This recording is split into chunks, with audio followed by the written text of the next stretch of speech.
ಎಲ್ಲರಿಗೂ ನಮಸ್ಕಾರ. ಎಲ್ಲರೂ ಹೇಗಿದ್ದೀರಾ? ನೀವೆಲ್ಲರೂ ಚೆನ್ನಾಗಿದ್ದೀರಾ ಅಂತ ಭಾವಿಸ್ತಾ ಇದ್ದೀನಿ. ನಮಗೆಲ್ಲರಿಗೂ ಗೊತ್ತು, ಪ್ರತಿದಿನ ನಾವು ನೀರೆರೆದು ತುಳಸಿ ದೇವಿಗೆ ನಮಸ್ಕಾರ ಮಾಡುತ್ತೇವೆ ಎಂದು.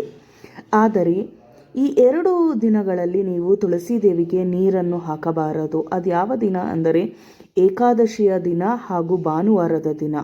ಈ 2 ದಿನ ತುಳಸಿ ದೇವಿ ತನು ವ್ರತದಲ್ಲಿ ಇರುತ್ತಾಳೆ ಹಾಗೂ ನೀವು ನೀರು ಎರೆಯೋದ್ರಿಂದ ವ್ರತವು ಭಂಗವಾಗುತ್ತದೆ. ಆದುದರಿಂದ ಏಕಾದಶಿಯಂದು ಹಾಗೂ ಭಾನುವಾರದ ದಿನ ದಯವಿಟ್ಟು ನೀವು ತುಳಸಿಗೆ ನೀರನ್ನು ಅರ್ಪಿಸಬೇಡಿ. ಅದಾದ ನಂತರ ನಿಮಗೆ ತುಳಸಿ ದೇವಿಯ ಪರಿಪೂರ್ಣ ಫಲ ದೊರಕಬೇಕೆಂದರೆ ಈ ಒಂದು ವಸ್ತ್ರವನ್ನು ತುಳಸಿ ದೇವಿಗೆ ಸಮರ್ಪಿಸಿ. ಅದು ಯಾವುದು ಅಂದರೆ, ಒಂದು ಹಸಿರು ಬಟ್ಟೆ ಅಥವಾ ಹಸಿರು ಬ್ಲೌಸ್ ಪೀಸು.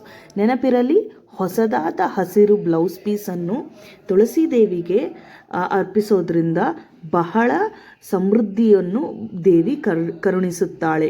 ಇದಲ್ಲದೆ ನೆನಪಿರಲಿ, ಯಾವತ್ತೂ ನೀವು ಮನೆಯ ಒರೆಸಿರುವ ಬಟ್ಟೆಯನ್ನು ತುಳಸಿ ದೇವಿಯ ಕಟ್ಟೆ ಹತ್ರ ಇಡಬಾರದು ಅಥವಾ ಒಗೆದ ಬಟ್ಟೆ ನೀರು ತುಳಸಿ ದೇವಿಯ ಮೇಲೆ ಬೀಳಬಾರದು ಅಥವಾ ಕೊಳಚೆ ಪ್ರದೇಶದಲ್ಲಿ ತುಳಸಿ ದೇವಿಯ ಗಿಡವನ್ನು ಇಡಬಾರದು.